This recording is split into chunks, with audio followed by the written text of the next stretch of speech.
যায়, উঠে দাঁড়ান। আমরা যদি সমুদ্রে পড়ে যাই, আমরা যদি সমুদ্রের মধ্যে পড়ে যাই, তাহলে আমরা কি করি বলুন তো?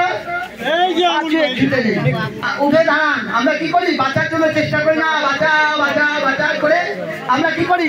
চিৎকার করি কিনা বলুন? আপনারা চিৎকার করেন। তা আমরা এখন কোথায় পড়ে গেছি বলুন তো? আমরা একটা ভব সমুদ্রে পড়ে গেছি। কোথায়? যদি বলুন একটু, ভব সমুদ্রে পড়ে গেছি আমরা। তাহলে ভব সমুদ্রের থেকে উঠতে গেলে আমাদেরকে তো একজনের আশ্রয় গ্রহণ করতে হবে কিনা? একজনকে ডাকতে হবে কিনা? তাই ভব সমুদ্র থেকে কে পার করবে আমাকে বলুন তো দেখি? গোবিন্দ পার করবে কিনা? তাহলে গোবিন্দ নাম করতে হবে, তাকে ডাকতে হবে। তুমি হাত তুলুন। আপনার সেই ভব সমুদ্র থেকে আপনার পার হতে চান? তাহলে একবার দু হাত তুলে আমার সঙ্গে সঙ্গে বলবেন, আর হাতগুলাকে এইভাবে এইভাবে ঝিমঝিমি করবেন আর মুখে বলবেন। বলুন, নিতাই নিতাই নিতাই গৌর হরি বল, হরি বল, হরি বল, নিতাই নিতাই নিতাই গৌর হরি বল, হরি বল।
সবাই ভগবানকে উদ্দেশ্য করে প্রণাম নিবেদন করে সবাই প্রণাম করুন।